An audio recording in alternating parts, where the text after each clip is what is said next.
Continuemos nossa leitura. O retrato moral de Luiz Martim, pai de Santa Teresa do Menino Jesus. Nele, a caridade irradiava ainda noutro plano, como atesta este belo testemunho prestado após sua morte. Sua caridade era admirável, jamais julgava alguém e sabia sempre desculpar os erros do próximo. Este elogio espontâneo dos amigos de Alençon, que sempre conviveram com ele, foi impresso em sua lembrança mortuária. O arcipreste de São Pedro que dizia que o revelava inteiramente. A este propósito veio-me à memória um pequeno incidente. Os dentes de papai eram perfeitos. Vi-o ir ao dentista uma vez apenas para uma extração. Todavia, apesar de todos os esforços, o cirurgião não pôde abalar sequer o dente.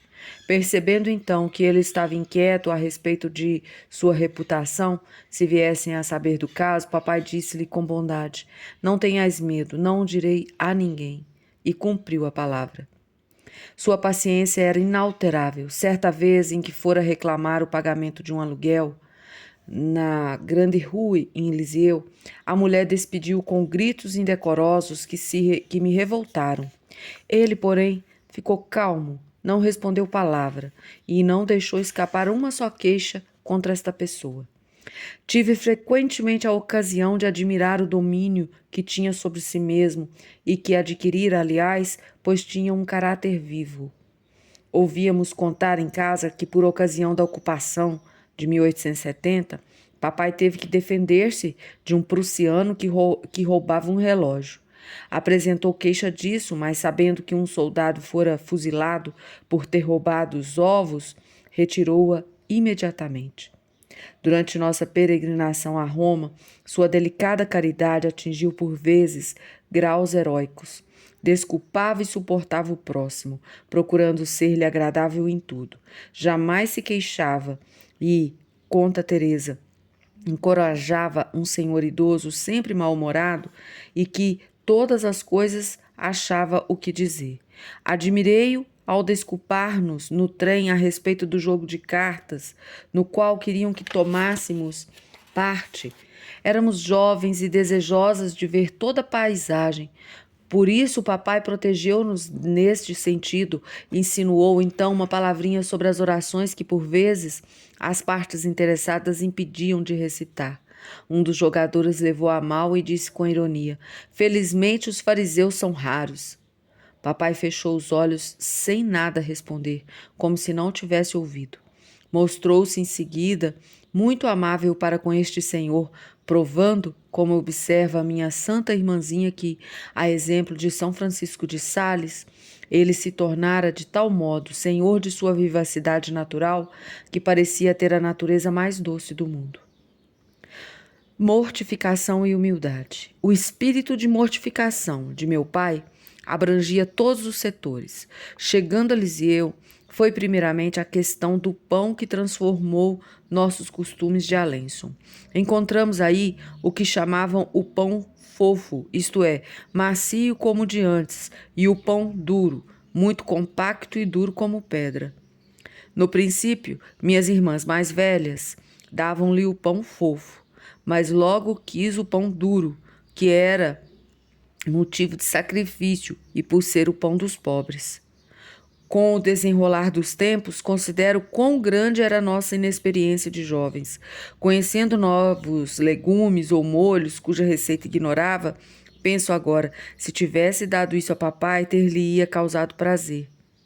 Vejo então o que outrora passara despercebido para mim, que jamais ele fizera observação sobre o que lhe dávamos, se era bem ou mal preparado, e abstinha-se sempre de indicar um prato de sua preferência. Com efeito, era tão grande o esquecimento de si, que se estivesse sozinho, creio que não teria fogão nem cozinha, e se contentaria com um pouco de salsicharia e queijo.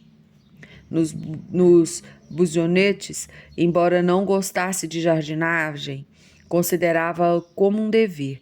Quando lhe levávamos um refresco, que jamais teria pedido, ele era sempre preciso que fosse quaresma. que era sempre preciso, se fosse quaresma, muito si e mais para fazê-lo aceitar. Empregávamos, então, toda a nossa eloquência para convencê-lo de que este pequeno alívio não quebraria o jejum e que era nosso Senhor que lhe enviava. Todos os anos, na Sexta-feira Santa, ia deitar-se sem jantar. Sempre por falta de senso prático, não pensávamos em colocar cortinas em seu caro belvedere, nem, sem dúvida, porque a vidraçaria era colorida, mas apesar de estar voltado para o sul, tornava-se uma estufa no verão. Ele nunca pediu cortinas. Agora, porém, compreendo porque no tempo de calor descia para procurar asilo noutro lugar sem nunca se queixar.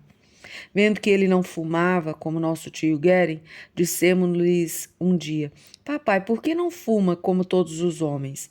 Não se deve. Aí ele respondia: Não se deve mortificar um pouco? Foi sua resposta com um bom sorriso.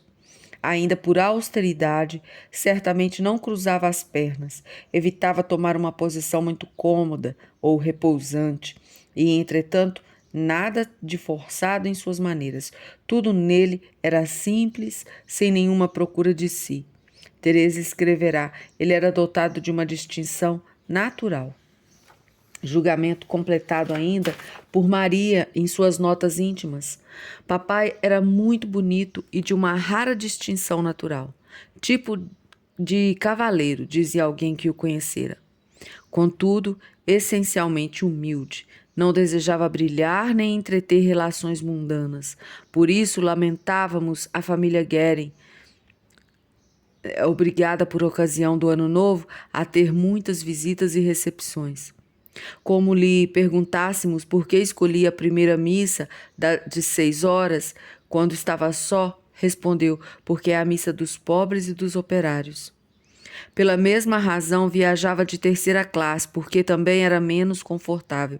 Tudo estava muito bem para ele.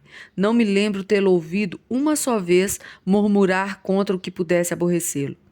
É preciso dizer que admirávamos também a mesma abnegação de nossa mãe, tão esquecida de si. Quantas vezes eu a vi preparar com grande esmero o café da manhã para a família, enquanto ela se contentava com uma sopa grosseira tomada de pé às furtadelas. Compartilho por isso os sentimentos de Maria, nossa irmã mais velha, que num tom de censura a si mesma, exclama em suas notas íntimas: e dizer que recebi tais impressões do bem que vi sob meus olhos, exemplo de virtudes praticadas até o heroísmo. A tendência de meu pai à mortificação e à humildade crescia sempre com a idade. Era preciso que Maria se esforçasse por moderar suas penitências. Ela escondeu certo dia a vida dos padres do deserto, que imprudentemente lhe emprestara e que o estimulava nesse sentido. Terminamos aqui mais uma parte da vida de Luís Martin. A todos, salve Maria.